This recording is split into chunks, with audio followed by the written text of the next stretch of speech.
Excellence, Monsieur Vladimir Poutine, président de la Fédération de Russie, Excellences, Mesdames et Messieurs les chefs d'État et de gouvernement des États membres de l'Union africaine, Excellences, Monsieur Moussa Faki, président de la Commission de l'Union africaine, Excellences, Mesdames et Messieurs les représentants des autorités de la Fédération de Russie et de la ville de Saint-Pétersbourg, distingués invités, je suis honoré de porter aujourd'hui la voix de l'Union africaine à ce deuxième sommet Russie-Afrique de Saint-Pétersbourg. Je suis très heureux également d'apporter l'éclairage de notre organisation sur un certain nombre de questions majeures pour l'Afrique, mais aussi sur la promotion de notre partenariat avec la Russie, une puissance mondiale active dans notre continent.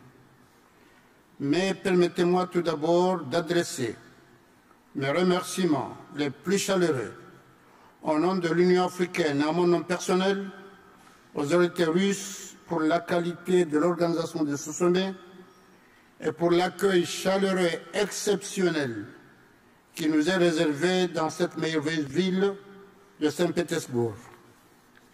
Cette mégapole qui est la Venise du Nord est l'expression parfaite de la rencontre du génie russe, de la volonté politique de Pierre le Grand.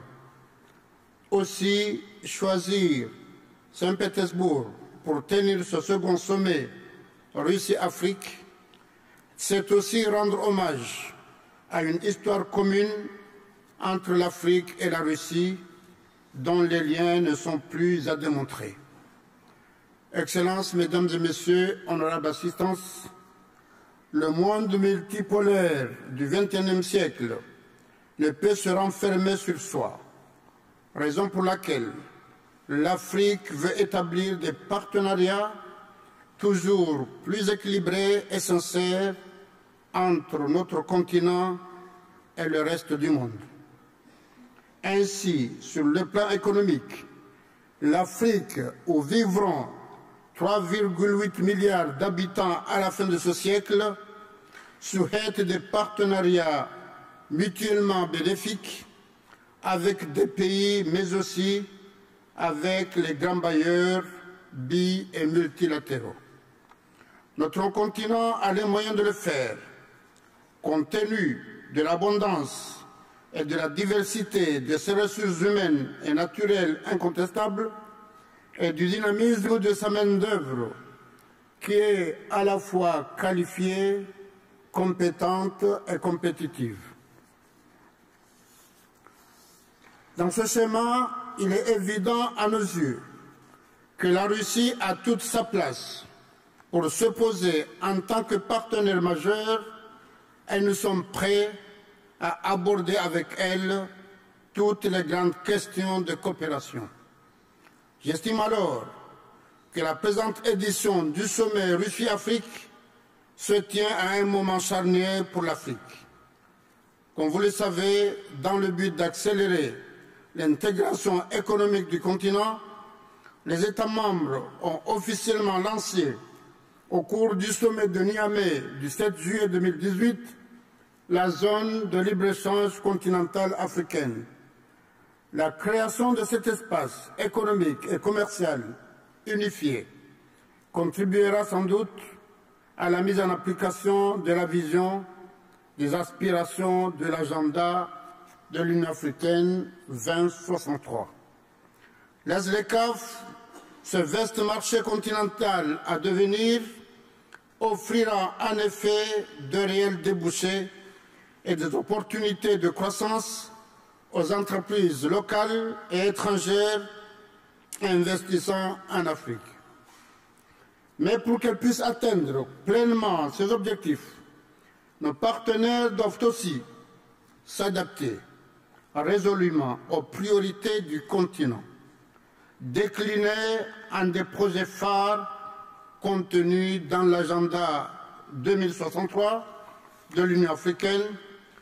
La problématique des infrastructures de l'interconnexion et de l'industrialisation, ainsi que la question des énergies, constituent des domaines essentiels sur lesquels nous et la Russie devrions axer nos actions.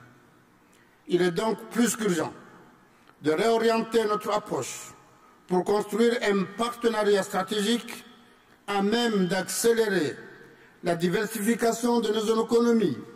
C'est d'autant plus qu'elle se caractérise par une prédominance à l'exportation des matières premières, à transformer et à industrialiser afin de favoriser la création d'emplois durables au bénéfice de nos populations, mais particulièrement de notre jeunesse. À cet égard, il est important de renforcer le partenariat public-privé entre l'Afrique et la Russie pour débloquer le potentiel du secteur privé en tant qu'acteur clé du développement. Certes, le secteur privé africain demeure un levier essentiel pour accélérer la diversification économique grâce à l'innovation dans des domaines à fort potentiel tels que l'agriculture, l'agro-industrie, la santé, l'éducation, les infrastructures, l'énergie et j'en passe. Cependant, les entreprises africaines ont besoin de nouvelles politiques de soutien pour renforcer leur productivité et exploiter les débouchés commerciaux existants. Le secteur privé africain, qui représente 80% de la production totale du continent, 2/3 de l'investissement, 3/4 du crédit et emploie 90% de la population en âge de travailler, est un maillon essentiel de notre continent et un allié important pour les pays partenaires. Nous comptons alors sur la Russie, aussi bien sur son secteur privé que sur son secteur public, pour apporter cette contribution à l'industrialisation, au renforcement du secteur privé africain dans un partenariat gagnant-gagnant. Excellences, Mesdames et Messieurs, honorables assistances, un autre domaine, un non des moindres, à savoir l'investissement dans le numérique, revêt un caractère tout aussi promoteur dans le cadre de notre partenariat. En effet, la révolution numérique offre une excellente perspective au continent pour accélérer sa participation dans la 4e révolution industrielle et tirer le meilleur parti des opportunités économiques et sociales qui en découlent. L'avènement rapide de cette nouvelle révolution nous incline alors à consacrer davantage d'efforts pour la formulation de programmes d'éducation et de formation axés sur le renforcement et l'employabilité des jeunes Africains et une collaboration efficace entre le secteur public, le secteur privé et les institutions financières. Excellences, Mesdames et Messieurs, notre ambition commune est d'identifier les voies et les moyens de rehausser notre partenariat au bénéfice de nos peuples. Et permettez-moi, dans ce contexte, de m'attarder sur une question d'actualité, l'approvisionnement de céréales, qui est essentiel, pour ne pas dire vital à l'Afrique, mais dont la suspension risque aujourd'hui d'affecter notre partenariat. La Russie est un partenaire stratégique pour l'Afrique, avec une contribution significative dans la réduction de l'insécurité alimentaire. Elle apporte à notre continent 30% de ses approvisionnements en céréales et la quasi-totalité de ses importations, 95%, est constituée de 11,9 millions de tonnes de blé pour une valeur de 3,3 milliards de dollars. Notre action a toujours été d'aller dans le sens du renforcement de ce partenariat pour que tous les pays africains puissent en bénéficier. C'est d'ailleurs l'une des recommandations du dernier sommet Russe-Afrique qui a eu lieu à Sochi en 2019. Mais force est de constater aujourd'hui, avec la crise russo-ukrainienne, que l'avenir de ce partenariat se trouvera menacé si la crise persiste.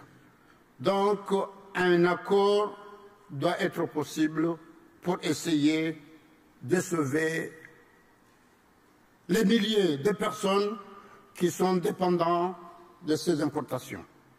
La sécurité alimentaire et économique de l'Afrique sera surtout menacée, d'autant plus que le continent est d'ores et déjà durement affecté par le choc des prix des denrées alimentaires provoqué par l'interruption de leur approvisionnement. Nous exhortons alors les parties prenantes à trouver un terrain d'entente pour permettre la reprise d'un fret sécurisé des céréales et engrais d'Ukraine et de Russie vers notre continent. Mesdames et Messieurs, l'Afrique est disposée à raffermir sa coopération avec la Russie dans tous les secteurs, et plus particulièrement pour contribuer à assurer la paix et la stabilité. L'Union africaine, comme vous le savez, a pour mission principale depuis sa création de promouvoir la paix et la sécurité sur le continent. Mais malheureusement, nous vivons des actes que vous connaissez tous, à même d'affronter pour essayer d'y mettre fin. Et comme vous le savez dernièrement, ce qui s'est arrivé au Niger, je m'associe à l'Union africaine au communiqué sorti par la communauté africaine pour condamner ce qui s'est passé au Niger et recommander le rétablissement de l'ordre constitutionnel et la libération du président Bazoum et sa famille. En tout état de cause, l'appui russe à la cause de la stabilité africaine passe aussi à nos yeux par la nécessaire conclusion d'une paix effective entre la Russie et l'Ukraine. C'est d'ailleurs le message que l'Union africaine a voulu transmettre il y a un mois lorsque certains de mes collègues et moi-même sommes allés à rencontrer le président Zelensky à Kiev et notre frère Vladimir Poutine à Saint-Pétersbourg ici même, dans le cadre de la mission de paix de l'Union africaine. Nous restons confiants que notre appel à la paix sera entendu, car le monde en a grand besoin. Aussi, au nom de l'Union africaine, j'appelle à nouveau de tous mes vœux à une nouvelle coexistence pacifique entre la Russie et l'Ukraine, deux peuples frères et voisins, et les peuples d'Afrique, bien sûr, en seront profondément reconnaissants. Mesdames et Messieurs, dans le monde globalisé dans lequel nous vivons, nous devons nous engager ensemble pour un multilatéralisme plus inclusif et plus effectif. Nous pensons collectivement, nous les Africains, que le monde d'aujourd'hui ne peut se passer d'une réforme en profondeur du système international et concrètement de l'Organisation des Nations Unies. L'Afrique d'aujourd'hui et de demain a le droit d'obtenir sa participation au système de décision collectif et d'accéder au Conseil de sécurité en tant que membre permanent. Ce fut le combat de mes prédécesseurs et c'est aujourd'hui le mien et ce sera, soyez-en sûrs, celui de mon successeur le jour venu.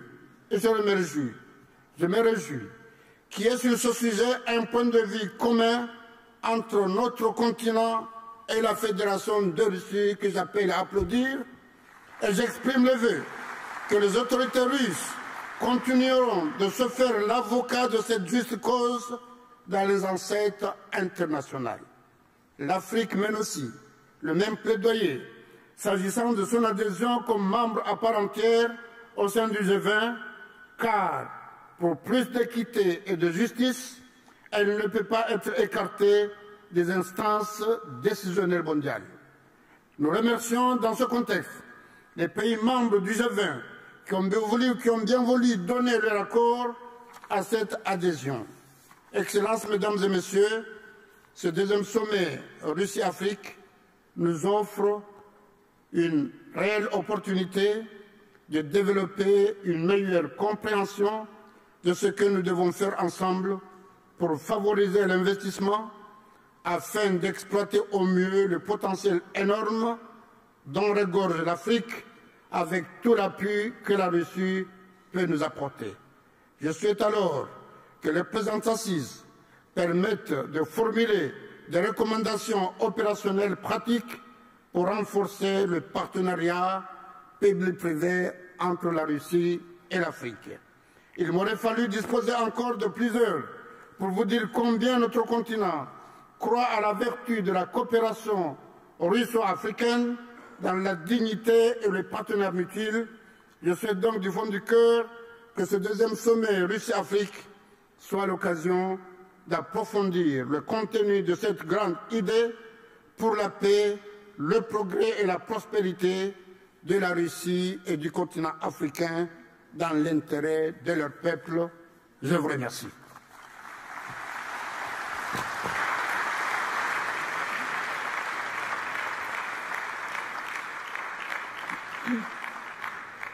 Большое